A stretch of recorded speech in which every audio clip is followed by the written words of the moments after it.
السلام علیکم ورحمۃ اللہ وبرکاتہ۔ مولانا زبیر صاحب اسٹیج پر تشریف لائے۔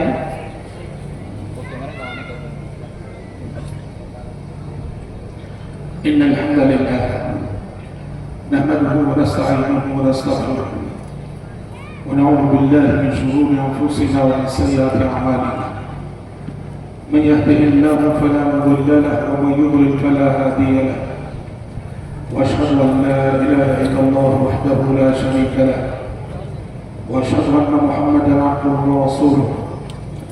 اما بعد فان خير الحديث كتاب الله، وخير الهدي هدي محمد صلى الله عليه وسلم، وشر الامور محدثاتها، وكل محدثة بدعة، وكل بدعة ضلالة، وكل ضلالة في النار. أعوذ بالله السميع العليم من الشيطان الرجيم، من همزه ونفخه ونفسه. وعاشروهن بالمعروف فإن كرهتموهن فعسى أن تكرهوا شيئا ويجعل الله فيه خيرا كثيرا. اس اجلاس کے معزز صدر فضیلت الشیخ رحمت اللہ علیہ صاحب، اسٹیج کی زینت بنے تمام ہی معزز مقامی و بیرونی علماء، شرکاء اجلاس اور پردنشین خواتین اسلام، آج کے اس جلسے میں مجھے آپ کے سامنے گفتگو کرنے کے لیے خواتین سے متعلق موضوع دیا گیا ہے، اور خواتین سے متعلق بھی ان کی جو مظلومیت کا پہلو ہے اس پہلو پر مجھے روشنی ڈالنی ہے کہ عورت پر کیا کیا ظلم ہوتے ہیں اور کیا کیا ظلم ہوتے آئے۔ دیکھو، یہ تاریخ کی ایک تلخ حقیقت ہے کہ عورت ہے تو انسان، مگر ہمیشہ سے ان کے ساتھ غیر انسانی سلوک ہوتا ہے۔ میں نے سورہ نساء کی آیت پڑھی آپ کے سامنے ابھی۔ اللہ رب العزت نے سورہ نساء کی اس آیت میں تمام مردوں سے خطاب کر کے فرمایا وَعَاشِرُوهُنَّ بِالْمَعْرُوفِ، عورتوں کے ساتھ حسن سلوک کیا کرو، تمہارے معاملات عورتوں کے ساتھ اچھے ہونے چاہیے، تمہاری معاشرت عورتوں کے ساتھ اچھی ہونی چاہیے۔ ہاں، فَإِن كَرِهْتُمُوهُنَّ، تمہاری بیویوں کی ایک دو عادتیں تمہیں پسند نہیں آتی ہیں، تم ایک دو عادتوں کو مسئلہ نہ بناؤ۔ فَعَسَىٰ أَن تَكْرَهُوا شَيْئًا وَيَجْعَلَ اللَّهُ فِيهِ خَيْرًا كَثِيرًا، صبر کرو کہ اللہ تبارک و تعالیٰ اسی بیوی کے اندر مستقبل میں تمہیں خیر کثیر دکھائے گا۔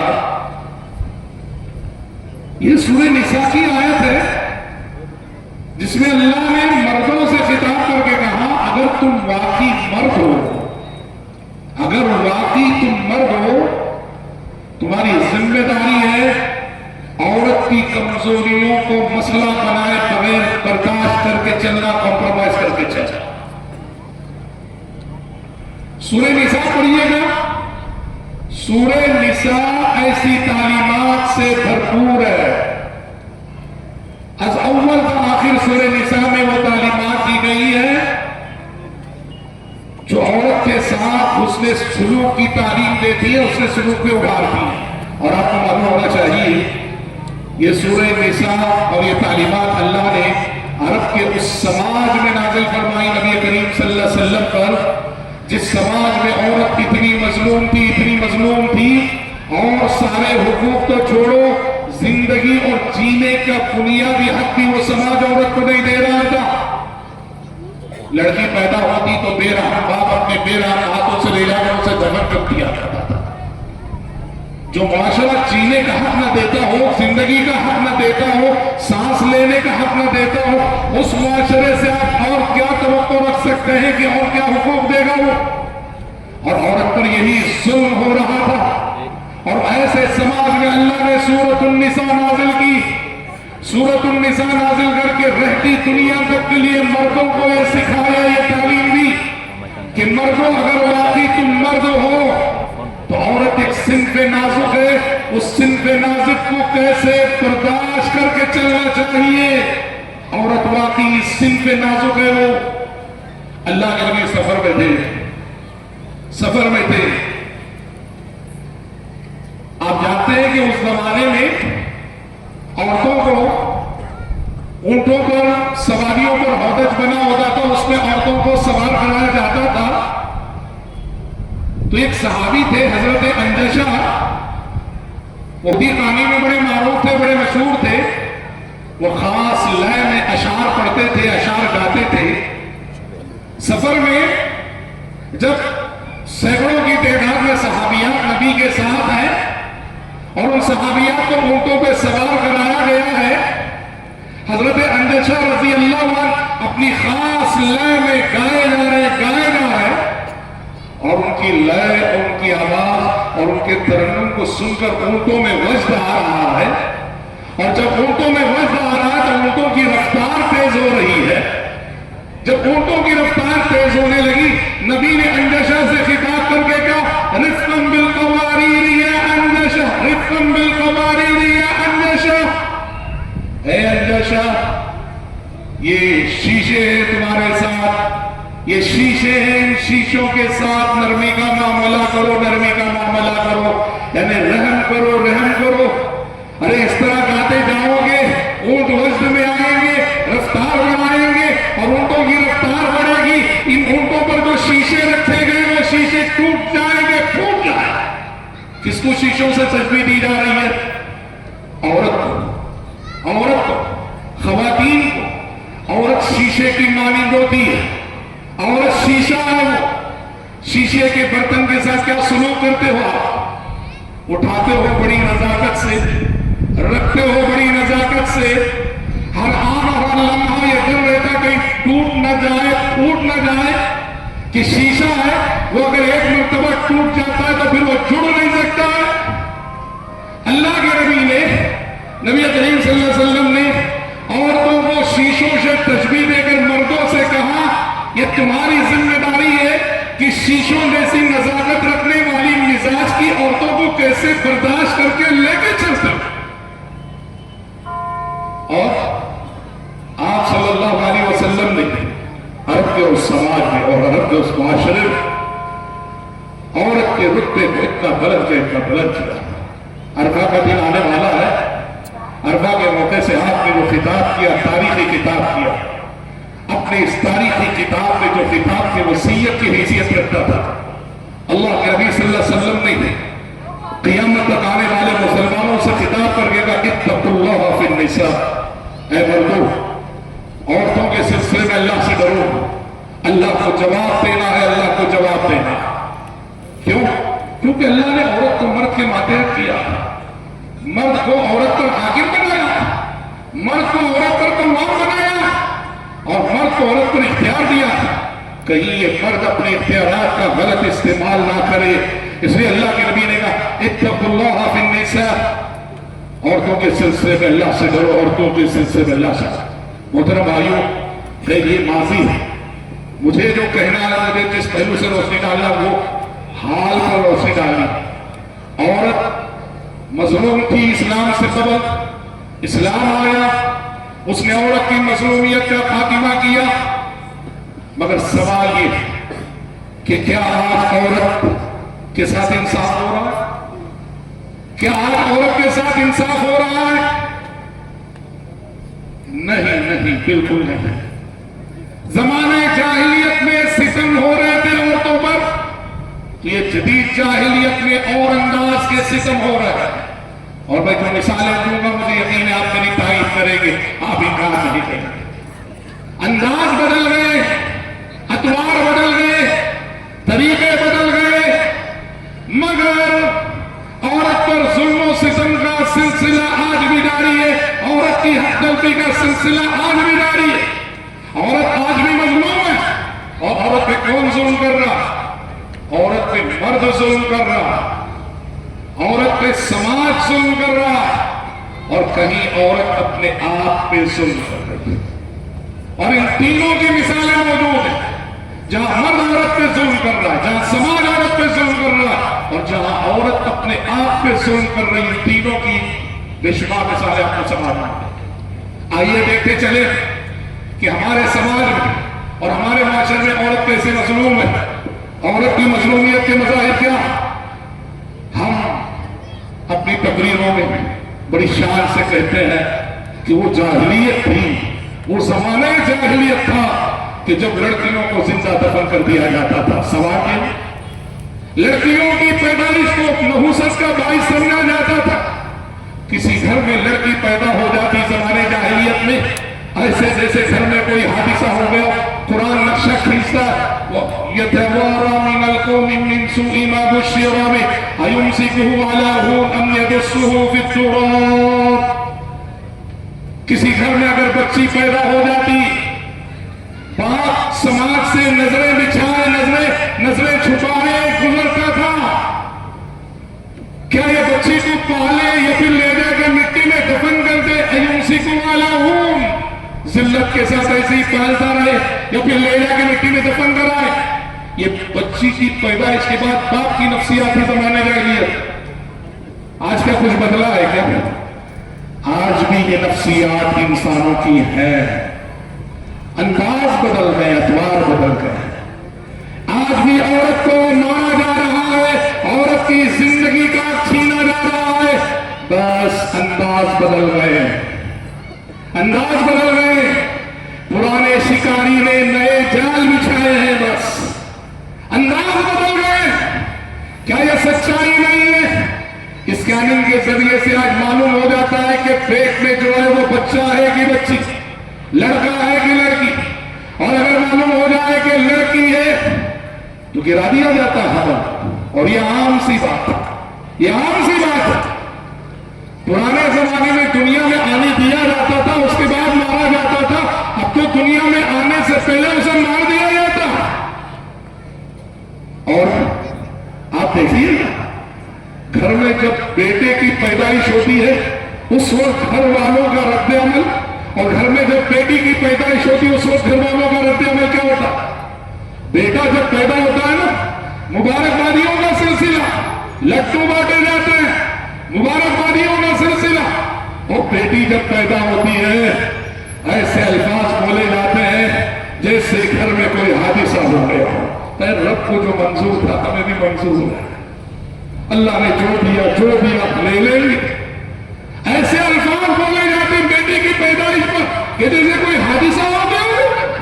ہمارے یہاں ایک اسپتال یہ واقعہ ہوا، ڈلیوری کے لیے خاتون آئی، ڈلیوری ہو گئی، پر ڈسچارج کرنے کے لیے فیس باندھ کر اپنی بیوی کو لے جانے کے لیے شوہر آ نہیں رہا.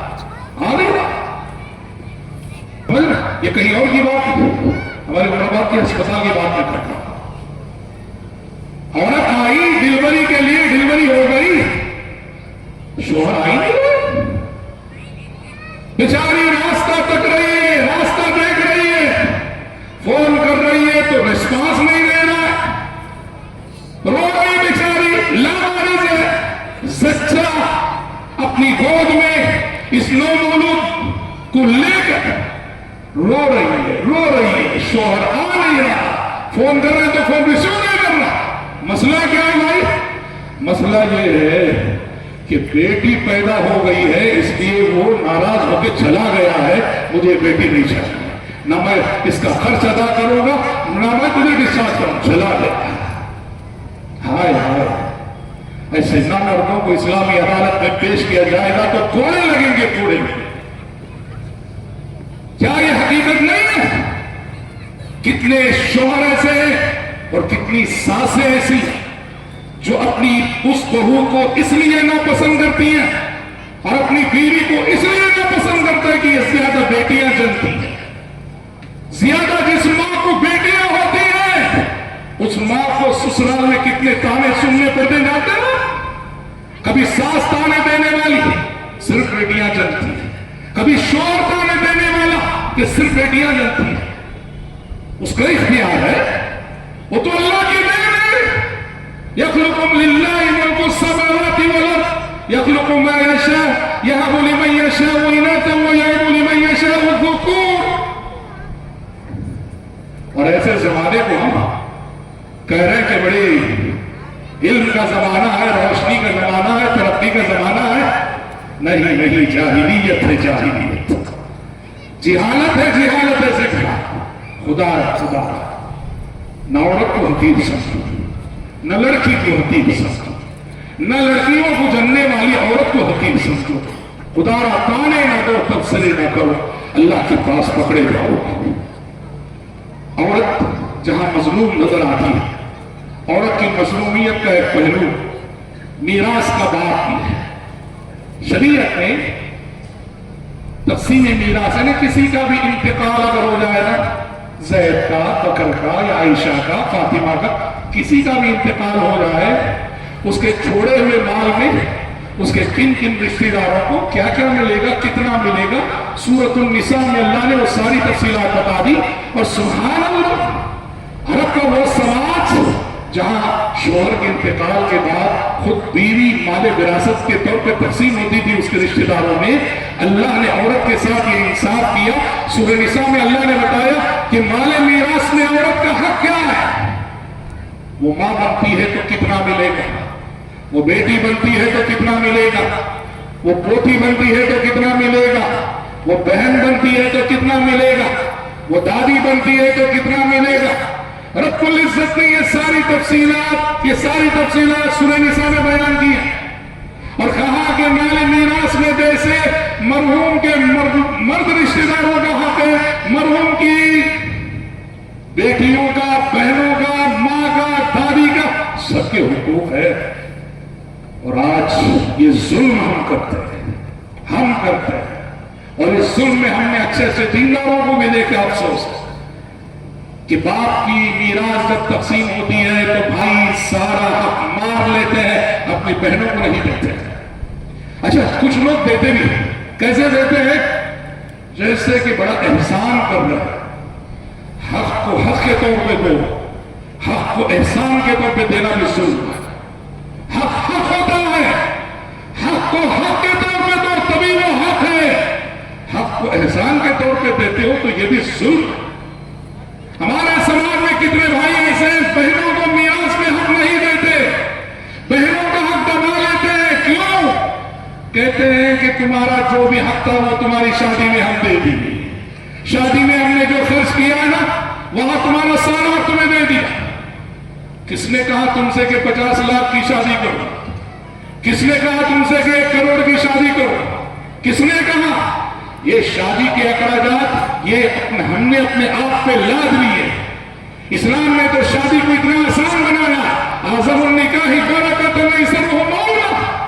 جس نکاح میں جتنا کم خرچ ہو وہ اتنی برکت والا ہوتا ہے. یہ اخراجات اپنے آپ پہ ظلم کرتے ہوئے ہم نے بڑھائے. اور یہ اخراجات اور یہ بات یاد ہے کہ بہن کی شادی کرنا بھائی کی ذمہ داری ہے، بیٹی کی شادی کرنا باپ کی ذمہ داری ہے، باپ نہ ہو تو بہن کی شادی کرنا بھائی کی ذمہ داری ہے. وہ احسان بتا نہیں سکتا کہ میں نے تمہارے اوپر خرچ کیا اور اس لیے میراث میں نہیں دوں گا. ناجائز خرچ ہم شادی میں کریں اور اللہ کے دیے ہوئے حق کو ہم ماریں کہ شادی میں خرچ کر دیے اسے یہاں نہیں دیں گے. ہوشیار اللہ نے سورہ نساء میں جہاں میراث کے حصے ذکر کے اس کے فوراً بعد کہا وَمَن يَعْصِ اللَّهَ وَرَسُولَهُ وَيَتَعَدَّ حُدُودَهُ يُدْخِلْهُ نَارًا خَالِدًا فِيهَا وَلَهُ عَذَابٌ مُهِينٌ. میراث کے حصوں کے فوراً بعد اللہ نے کہا جو کوئی اللہ اس کے رسول کی نافرمانی کرے، یعنی میراث کو اللہ کے بتائے ہوئے اس طریقے کے مطابق تقسیم نہ کرے، حق مارے، اللہ کی حدود کو تجاوز کرے، یدخلہ نارا خالدا فیہا، اللہ اس کو نار جہنم میں داخل کرے گا جس میں لمبی مدت اسے جلنا پڑے گا. وَلَهُ عَذَابٌ مُهِینٌ، اور اس کے لیے اس میں رسوا کن اور دردناک عذاب. یاد رکھو آخرت کا سفر آسان نہ ہوگا اس بھائی کے لیے جو اپنی بہن کا حق میراث مار کے آخرت کے سفر پہ روانہ ہوتا. اگر آخرت کے سفر میں آپ اپنی بہنوں کے حقوق سے آپ کی پیٹھ لدی ہوئی ہوگی، ایک قدم بڑھانا بھی آپ کے لیے دشوار ہوگا۔ قبر کی منزل آپ کے لیے آسان نہیں، حشر کی منزل آپ کے لیے آسان نہیں، حشر کی جواب دہی آپ کے لیے آسان نہیں۔ اگر بہنوں کے حقوق کا بوجھ لیے آپ جائیں گے، اسے خدا اس دنیا بہنوں کا حق ہے۔ مال کیا ہے جی؟ میل ہے جی، میل۔ مال سے اتنی محبت، مال سے اتنا پیار، جس کی خاطر آپ اپنی آخرت برباد کریں، اپنی جنت گوائیں، ایک میل کے لیے۔ مال کی حیثیت کو جانو، مال کی حیثیت کو پہچانو۔ خدا بہنوں کی حق تلفی نہ کرو، بہنوں کو حق دیا کرو۔ اور عورت جہاں مظلوم نظر آتی ہے، عورت کی جہاں حق تلفی بڑے پیمانے پہ ہو رہی ہے ہمارے سماج میں، اس کا ایک مظہر ہے شادی کا موقع بھی ہے۔ دیکھو شادی کے موقع سے شریعت کا حکم کیا ہے؟ شادی کے موقع سے شریعت کا حکم یہ ہے کہ مرد کو چاہیے کہ وہ اپنی بیوی کو مہر دے۔ اور مہر کیا ہے جانتے ہیں؟ مہر کس لیے؟ مہر اس لیے، مہر کا فلسفہ سمجھیے آپ پہلے، تاکہ آپ کو مہر کی اہمیت کا اندازہ ہو۔ مہر کیا ہے اور کیوں ہے؟ وہ جو عورت کی آبرو آپ اپنے حق پہ حلال کرنے جا رہے ہیں۔ عورت کی سب سے قیمتی متاع اس کی عزت ہے، اس کی آبرو ہے۔ اب وہ آپ کی بیوی بن رہی ہے، اس کی آبرو آپ اپنے حق میں حلال کر رہے ہیں، تو شریعت کہتی ہے کہ اس کی قیمت اسے دے دیں، اس کی آبرو کی قیمت اسے دے دیں۔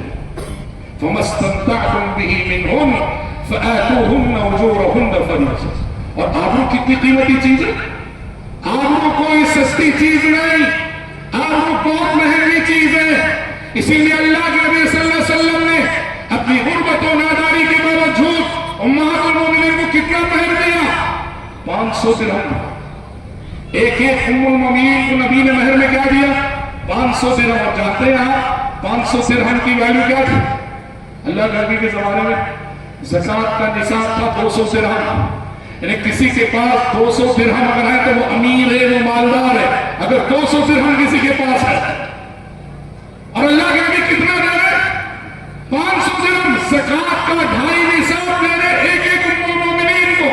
مطلب یہ ہوا کہ اگر تمہارے پاس سکت ہے، استطاعت ہے، مرد اپنی بیوی کو اتنا دو، اسے محسوس ہو کہ میرے پاس مال آیا ہے، دولت ہے۔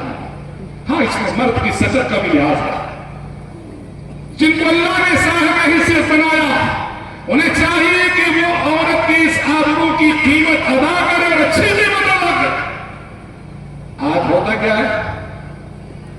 بہت کم لوگ ہیں، یا یہ کہیں احتیاط سے کہیں، کچھ لوگ ایسے ہیں مہر لکھوا دیتے ہیں، وہ کہتے ہیں ادھار بعد میں دیں گے، اور پھر پوری زندگی وہ مہر دینے کی نوبت نہیں آتی۔ پوری زندگی گزر جاتی ہے، بیوی کو مہر دینے کی نوبت نہیں آتی۔ اچھا ہوتا کیا ہے؟ اسی حالت میں شوہر کا انتقال ہو گیا، اسی حالت میں 25 سال ساتھ رہے، 40 سال ساتھ رہے، 50 سال ساتھ رہے، 50 سال بعد شوہر کا انتقال ہو گیا۔ اب شوہر کا جب انتقال ہوتا ہے نا، تو شوہر نے تو مہر نہیں دیا، مہر نہیں دیا۔ کیا کرتے ہیں سوال ہمارا؟ شوہر کو غسل دینے کے بعد، شوہر کا جنازہ اٹھنے سے پہلے بیوی کو پکڑ کے لایا جاتا ہے اور کہا جاتا ہے شوہر کی لاش کے سامنے کھڑا کر کے مہر بخشو، مہر بخشو۔ اب بیچاری عورت کو ایک کہنا پڑتا ہے کہ آپ نے بھی مجھ سے نکاح کیا اور اتنا مہر طے کیا تھا اور دیا نہیں تھا، آج میں آپ کا مہر معاف کر رہی ہوں۔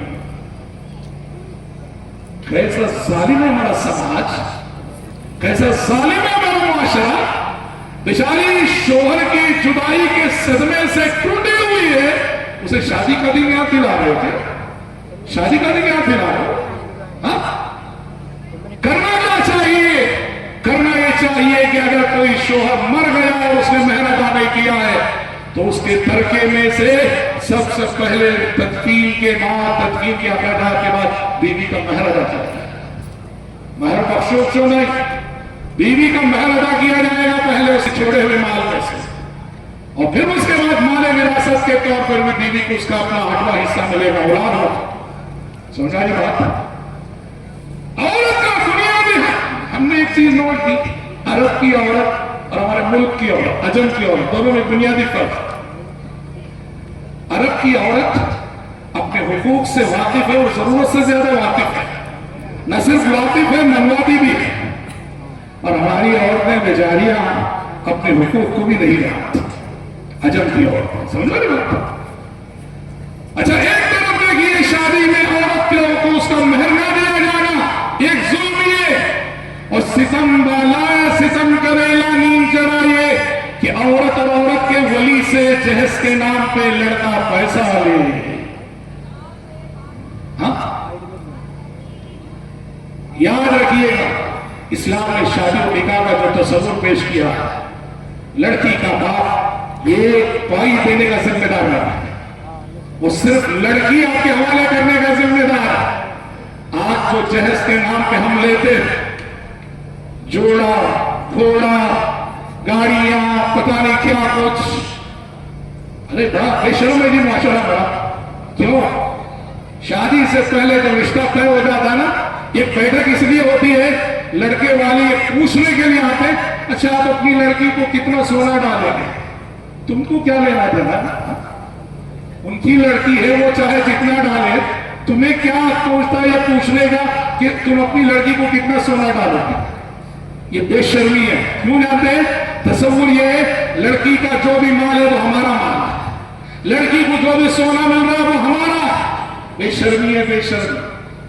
اور میں ایسے مردوں سے کہوں گا سنیے گا جنہوں نے اپنی شادی میں جہیز لیا ہے، سنیے گا جنہوں نے اپنی شادی میں جہیز لیا ہے، حشر کی عدالت میں آپ کو مجرموں کی صف میں کھڑے ہونا پڑے گا. اگر آپ نے اپنی شادی میں جہیز لیا ہے، اگر آپ نے اپنی شادی میں اپنے سسر سے ڈیمانڈ کر کے پیسہ لیا ہے، کچھ بھی لیا ہو، مانگ کر ڈیمانڈ کر کے حشر کی عدالت میں مجرموں کی صف میں اٹھائے جائیں گے آپ. اور اگر اس ذلت سے بچنا ہے تو دو راستے. پہلا راستہ یہ ہے آج معلوم ہو گیا، جاؤ جو کچھ لیا تھا واپس کرو، پیسے سے واپس کرو، واپس کرو اگر قیامت کی رسوائی سے بچنا ہے. اور دوسرا راستہ یہ ہے اگر واپس کرنے کی سکت نہیں ہے کم سے کم اپنی زوجہ سے اپنے سسر سے معافی مانگو اسی دنیا کہ معاف کر دو، معلوم نہیں تھا یہ ظلم ہم کر بیٹھے.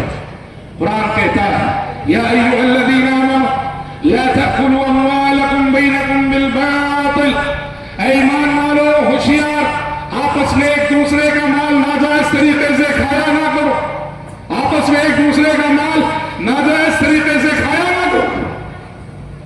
سمجھ رہے محترم بھائی؟ ایک طرف مہر کا نہ دینا اور ایک طرف زبردستی جہیز کے نام پہ لینا، یہ ظلم ہونے کے لیے سماج میں آج عورت پر. آج بھی عورت اس روشنی کے زمانے میں، ترقی کے زمانے میں کتنی مظلوم ہے آج بھی عورت. اور بھائیوں ہماری معاشرتی زندگی میں عورت پر ظلم کے مظاہر میں سے مظہر عورت پر ہونے والا یہ ظلم کہ ایسے شوہر جو اپنی بیویوں کی پٹائی کرتے ہیں، مارتے ہیں. بیوی کو مارنے والا اچھا انسان، یہ بات یاد ہے، بیوی کو مارنے والا اچھا انسان نہیں، بیوی کو مارنے والا شریف انسان نہیں، بیوی پہ ہاتھ چلانے والا ہمیں کا بہتر انسان نہیں. یہ میں نے کہہ رہا ہوں لسان نبوت کا فرمان ہے. جب عہد نبوت میں کچھ شوہروں نے اپنی بیویوں پہ ہاتھ چلا دیے، اپنی بیویوں کو مارا، تو اللہ کے نبی نے کہا لیس اولئک بخیارکم، لیس اولئک بخیارکم. انہوں نے، یہ لوگ جنہوں نے اپنی بیویوں پہ ہاتھ اٹھایا ہے، یہ ہمارے سماج کے اچھے لوگ نہیں، اچھے لوگ نہیں. آپ بولیں گے اللہ نے تو اجازت دی ہے نہ مارنے کی، قرآن میں آیات کو صحیح سمجھنا ضروری ہے. سچ ہے مارنے کی اجازت ضرور دی ہے، کیسی مار اور کب مارنا.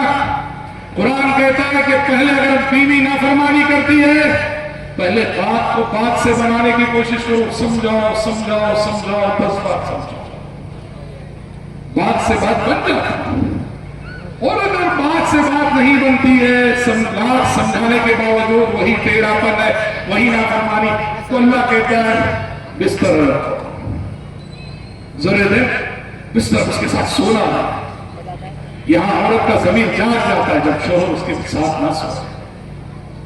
ہاں، اگر عورت اتنی نافرمان ہے کہ تب بھی اس کا ضمیر جاگ نہیں رہا ہے، تب شریعت کہتی ہے کہ مارو، اور مارو گا تو ڈنڈا لے کے مارو۔ ہاں؟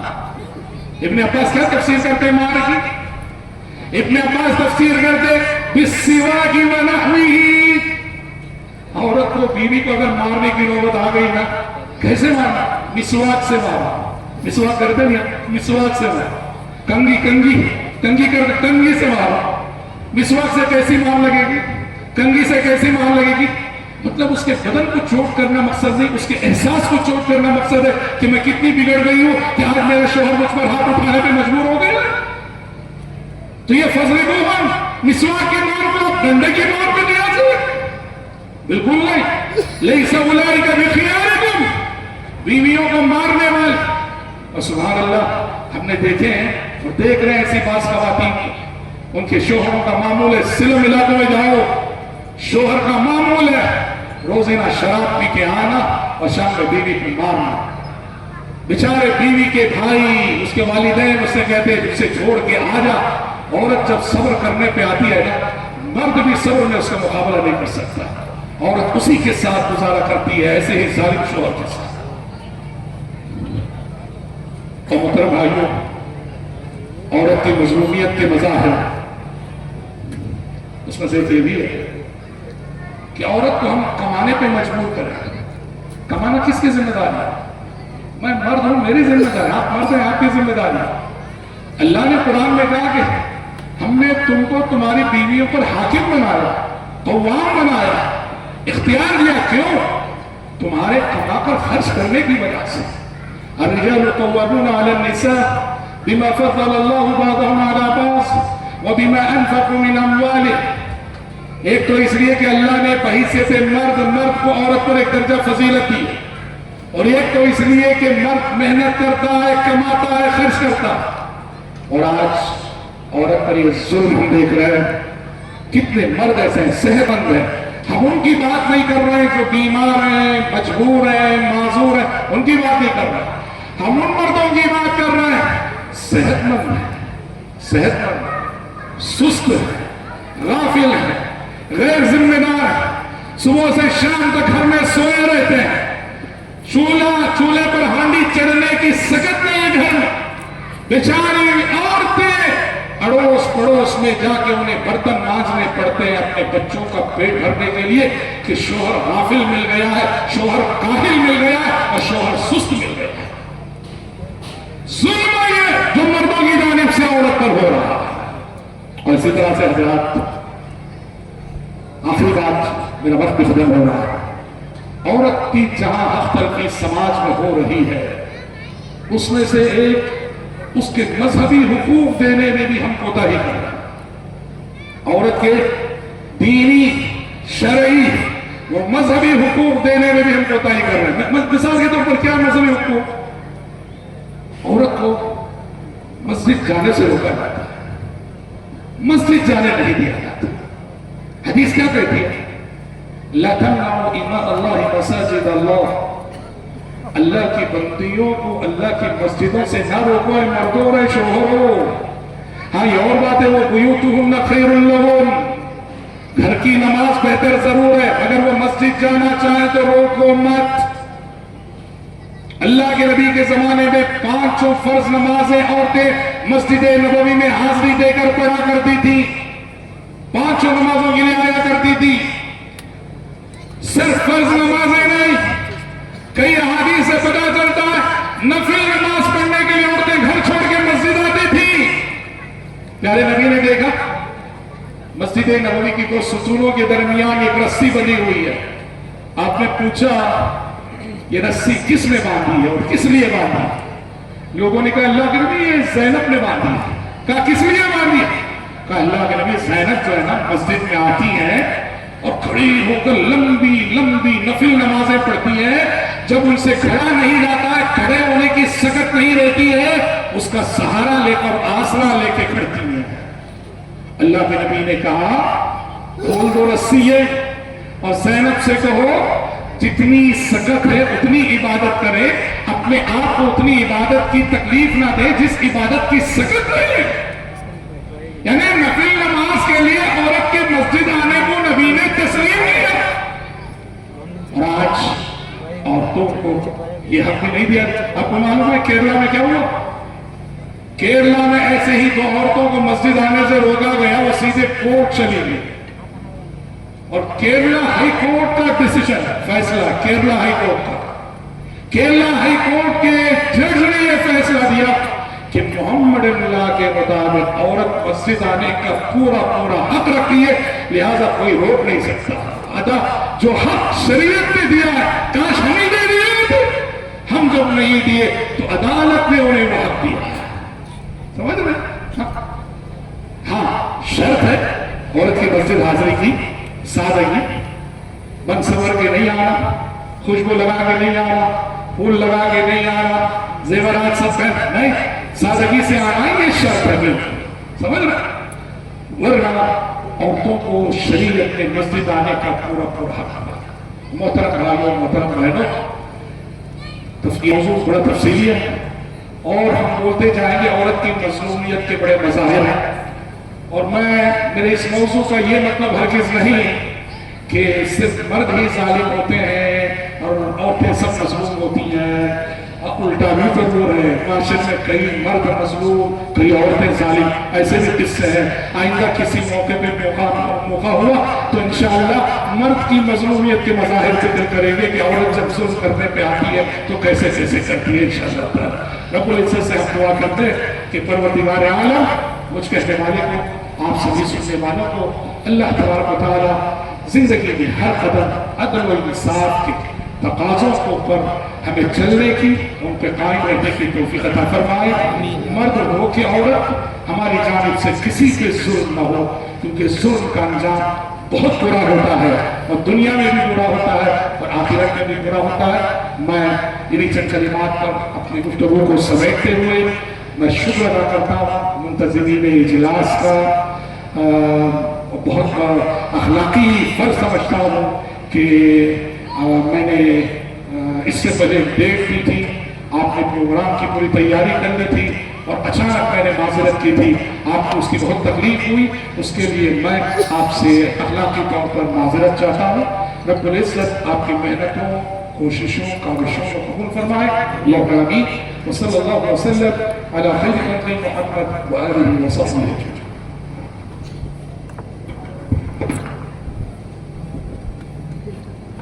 جزاک اللہ خیر و احسن الجزا۔